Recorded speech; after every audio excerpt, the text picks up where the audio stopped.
Greetings, Flesh Wound Horror freaks, and welcome to a brand new episode of Flesh Wound Horror. I'm Daniel Shine, that's producer Todd Loya. What's up? Pugs Dread. Namaste. And Mike Kruger. How's it going, guys? So we're going to get right into it today. We have probably, arguably, the most anticipated movie of 2021, at least for me. I was going to say, yeah, Dan, that's you, but... I was up in there too. But Dan's been tied on this one. Yeah. He has been. To the point, I was like, if this sucks, I'm going to be happy, but we'll find out if I'm happy. Rooting for misery. For you, yeah. Well, I think didn't I tell you I hope you don't like it because you're talking shit on Wonder Woman. That's right. Let's see what happens. Yeah. Gotta be better than that. But we'll see. Maybe not. I don't know. I haven't talked to any of you guys about it yet. So thankfully. And that's why I watched it first. Mm-hmm. All right. So Saint Maud from writer-director Rose Glass. This one follows Maud, who is a hospice nurse looking after ex-choreographer Amanda. Maud is extremely religious and feels God flowing through her. Acting on his guidance, Maud sets out to save the soul of her ailing bohemian charge. But is Amanda beyond reach? And how far will she go to appease her God? All right.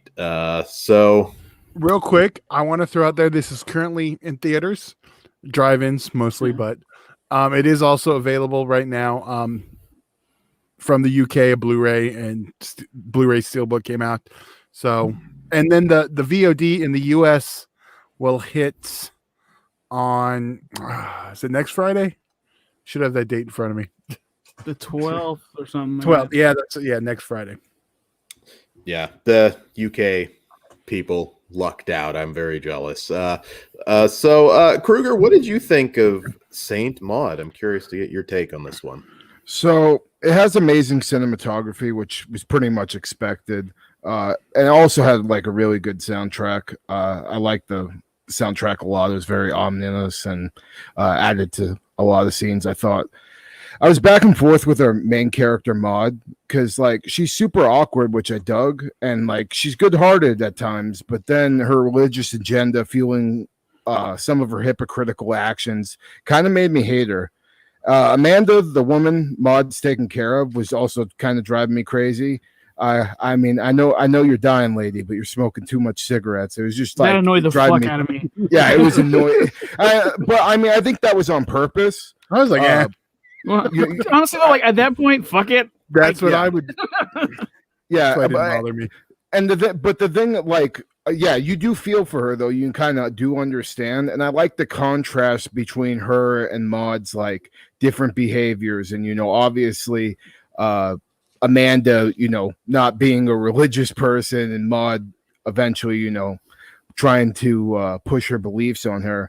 There's some visuals and hallucinations we do get, like on-screen stuff, but it wasn't enough to keep me satisfied.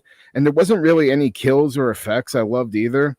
The story is a slow burn, and it seems like, that's a lot of drama with little scenes of horror sprinkled in there, and then more towards the second half of the movie the horror elements kick in more, but I was really hoping for like a badass finale. I'm always good for a slow burn, but it has to have a finale that I really, really enjoy at the end. And when we got to that, it felt pretty fucking flat for me, and I was kind of pissed off that I got like super into these really well acted characters and great performances, only to be left disappointed by the end of the film. So overall, I think there's an audience that will love this movie, but it didn't give me enough before or in the finale to have me completely enjoy it.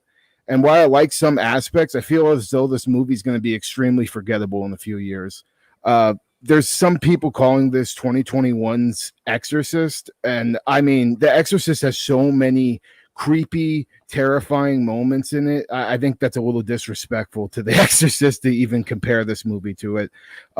So it's not terrible, but minus it being visually pleasing and the great performances, there wasn't much I really actually did enjoy about this movie. All right. How about you, Pugs? I'm more curious about you, Dan. But yeah, I guess I'll go. I I think Dan wants to close. That's my guess on this. Okay, then that's cool. The sound of this movie is fucking awesome. That bombastic noise thing made me uneasy. So that's hard to do, and like, bravo to them on that, or her on that. The imagery, the lighting, the amazing shots. There's a shot that kind of looks like it's a keyhole in a door, and it kind of turns. I fucking love that. The color palette, very bleak. Totally dig that. The use of William Blake paintings and stuff. Shit, yeah, awesome. The story though, I was a little underwhelmed at first. It is like a slow burn and a thinker, and I think with repeated viewings, I'll probably like it a little more than I do now. But the main girl, Maud, Katie, whatever the fuck her name is, holy shit, she's awesome. Cancer Lady's fucking awesome, and it's mostly just those two the entire time. So like that was cool. Yeah. I did, however, I do like the ending. I thought that was pretty cool because it captures what the whole movie was going for. But yeah, I wouldn't compare it to The Exorcist at all. Those people are fucking crazy. As far as it being like this horror movie of 2020 or like because it was supposed to come out last year, I don't know if it would have broke even my top 5, but I do think it's very, very good. Nice. How about you, Todd? You know, despite yeah, I actually did like this, Dan. So, in spite of you blowing this movie for like the last 6 months, it could have been a. Shut up, Dan. It's my turn. I just I'm excited. I know. I get it. Yeah, it was a slow burn. I will be honest. When we get to a part in the end, I was not expecting. I was like, oh shit. So after that, like, I fucking loved it. I mean, I already was enjoying it. I mean, I was focused. I mean, I wasn't like checking my phone. I was engrossed in the story. But yeah, when we hit that moment, I was like, oh shit. And our ending, it was fucking awesome. Yeah. Would it have cracked my top 5?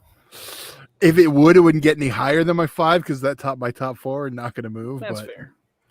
But before you go, I will say I did find the struggles underneath the main story, like dealing with trauma and like mental issues and cancer amongst the characters, was way more interesting than what was going on the surface up until a certain point. So all I got to say is the fat boy got his nut, so I was happy. Oh my God, Dan.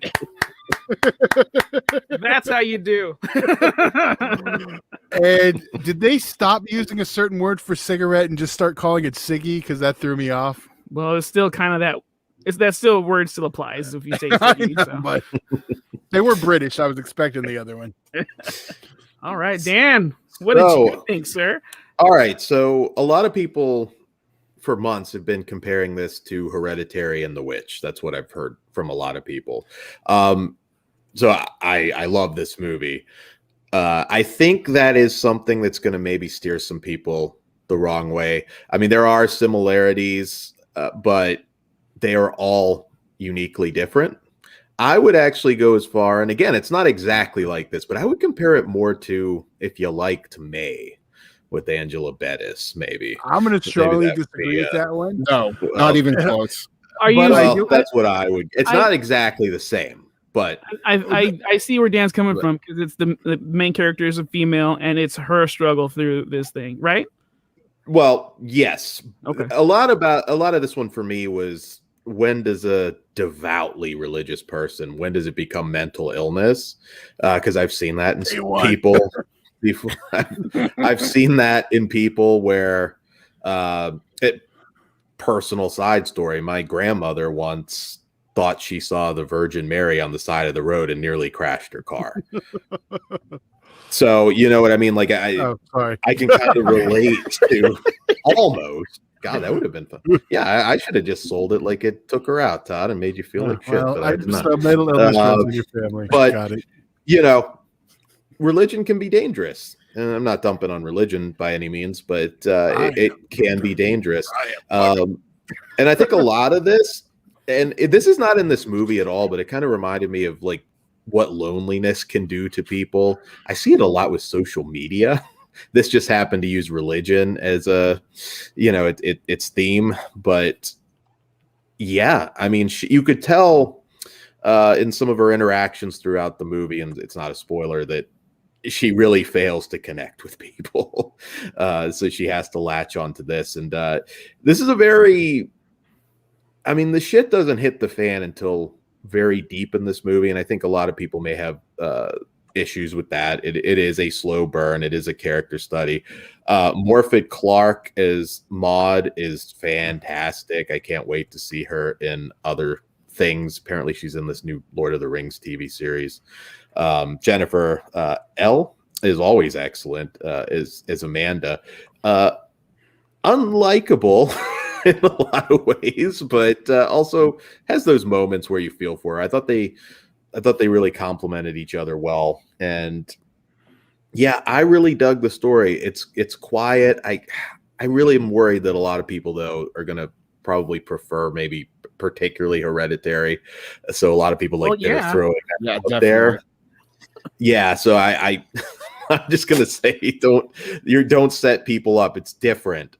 I think it's fantastic though. It's the best movie I've seen in 2021 by far. 2020 is a stacked year, but I absolutely loved it. It's a masterful film, and I thought that ending, which I think Todd you were alluding to, like oh fuck, did a really good job. Yeah, this lived up to the hype for me 100%.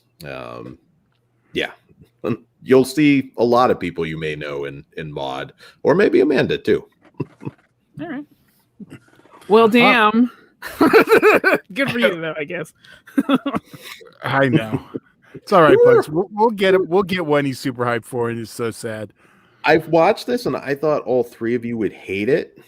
Really? So I wasn't too sure. So it was a little. All I'm surprised I'm the one who liked it second closest to Dan. Then. All right. Well, being a religious movie, yeah, I'm a little surprised too. Yeah. Right. Well, but you know what? That's why I liked it. You just hit it on the head, Bugs, because it's like fucking crazy religious people. There it is. You know what? You're right. Because this bitch. Well, we'll get into spoilers. Yeah. Before I start. Yeah, that's why. You know what? That's exactly why I fucking loved it. Now we have it. The Leo meme. You're right. Thank God, Todd. All right, Kruger. Yes. What do you? Excuse me, Kruger. What do you give it? I'm a 2.5 out of 5. Maybe if I watch this in a few months, without all the hype around it, and not expect so much, maybe I'll feel differently. But yeah, I can't give it more than a 2.5 out of 5 because I really didn't enjoy it. All right. Well, myself, I am a 4. I was going back and forth between a 3.5 and a 4, but like this director, Rose Glass, I am looking forward to whatever story she tells, because if this is her first time out, holy crap. So yeah. Did your number get bumped up because she really respected your time? In and out. She knows what's up. All right, Dan. I am a 5. Masterpiece. Shocker. Now for the shocker, I'm a 5 too. Oh wow! Nice. Right on. Dan's gonna get a big head. Have to get a bigger hat size now. You need a Pope hat. There we go. Well, I guess could have been Dan tonight. Yeah, could have like a extracurricular. Okay, I would like to change my my number. Too late. All right. Well, I guess it's spoiler time. So, spoiler alert. Yes, spoiler alert. Before we do that, though, be sure to like, share, and subscribe here on YouTube, and hit that notification bell. That really helps, and you'll get it when our new show goes up. And be sure also to, excuse me. Check us out on Patreon. Literally just jumped on my leg and I'm bleeding, I think. Oh wow! Yeah. Can we see it? Stigmata. You show the blood on screen, or it doesn't count. No, we'll save it for after, and we'll put I it was on trying Patreon. to cut through it. I'm gonna throw a tampon. Plug it up, Carrie. Yeah. Well, Plugs, take it away. I'm okay now. I was gonna say, Carrie, Sissy Spacek, the main chick, kind of was channeling her. But you can check us out on Patreon. starts just at $1. You get exclusive content and most importantly, uncensored. We can be a handful, so check us out there, please and thank you. And yeah, so if you're still with us, it is spoiler time, and if you don't want to be spoiled, please come back after you've seen the movie. Did you catch the grimace? Because I tried to no-sell it, but she actually just got me. Was it on the dick? No, not on the dick, but she got me like underneath the knee. She came in from behind and just. All right, we don't need to keep talking about it. Anyway, all right, spoilers. Spoiler alert.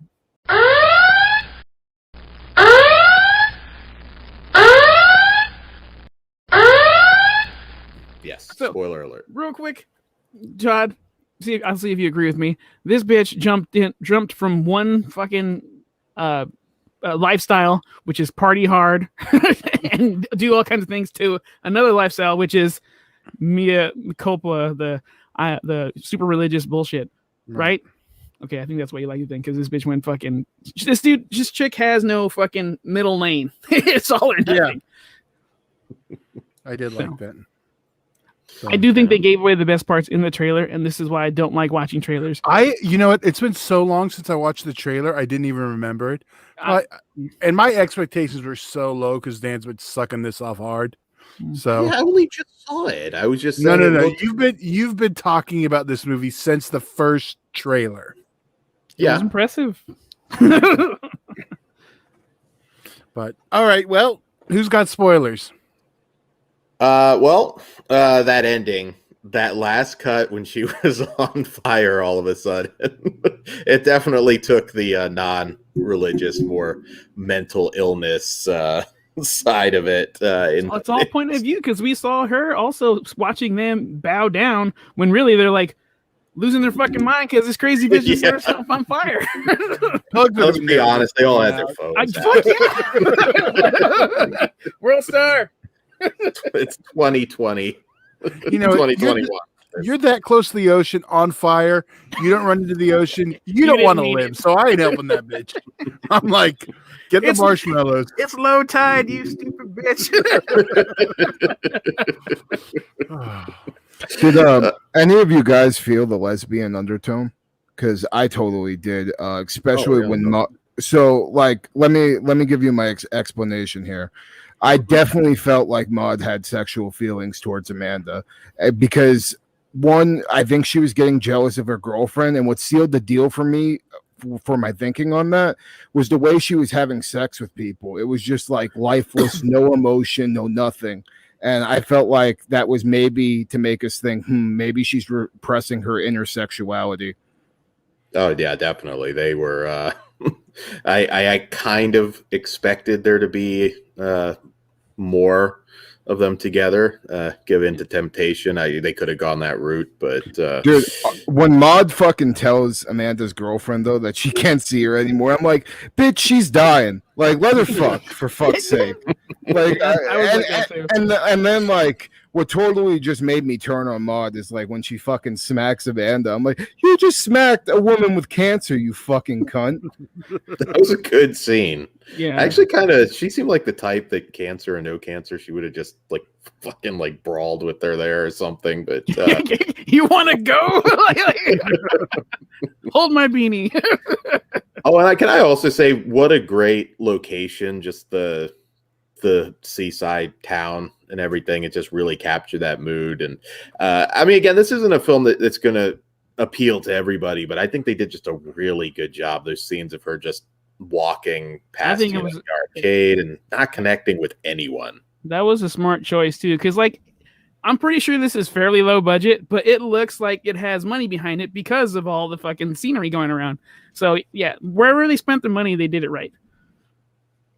Yeah, no, they definitely did, and I'm so glad this one lived up to the hype.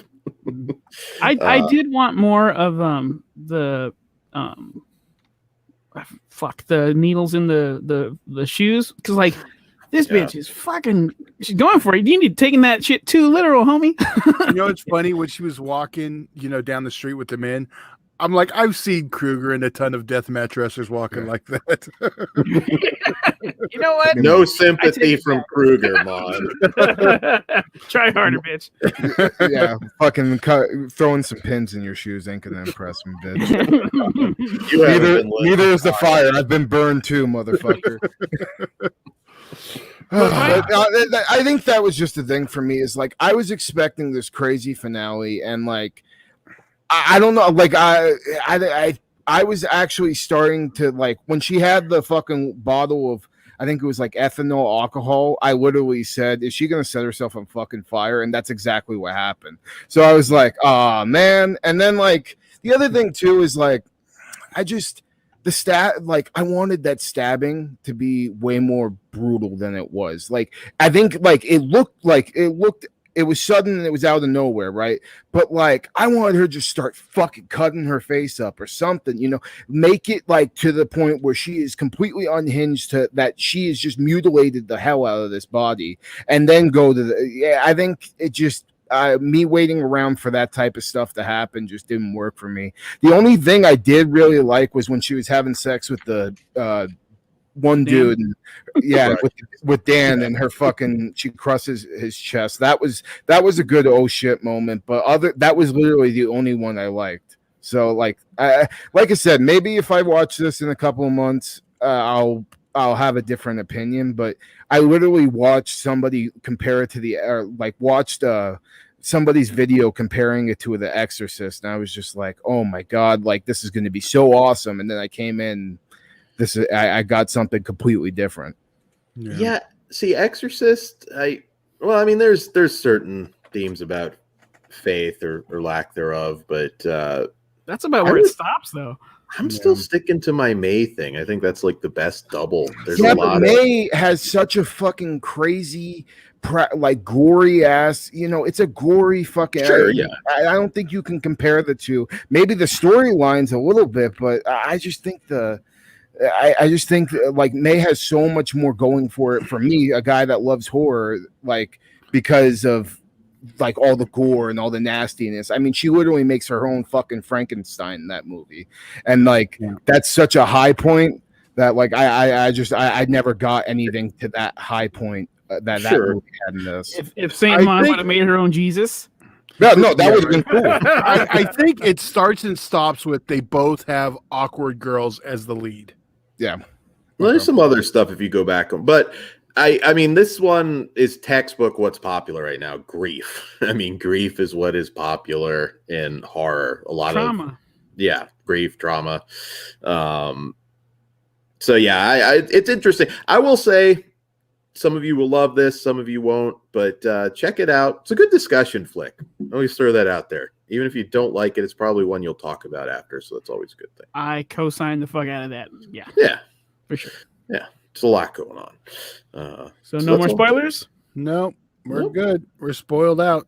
Spoiled out. All right. Final thoughts. Okay, Pugs, why don't you take us out of here? All right. Don't forget to like, share, and subscribe, and hit that fucking notification button like Mr. Dan said. And you can follow us on all the social media bullshits. Hit us up. Interact with us. We may seem like assholes, but we're super friendly most of the time. So, hit us up. And check out our Patreon, please and thank you. Everyone, let's get the hell out of here. Good night. Todd is exactly as he seems. Good night. I'll see you in Disneyland.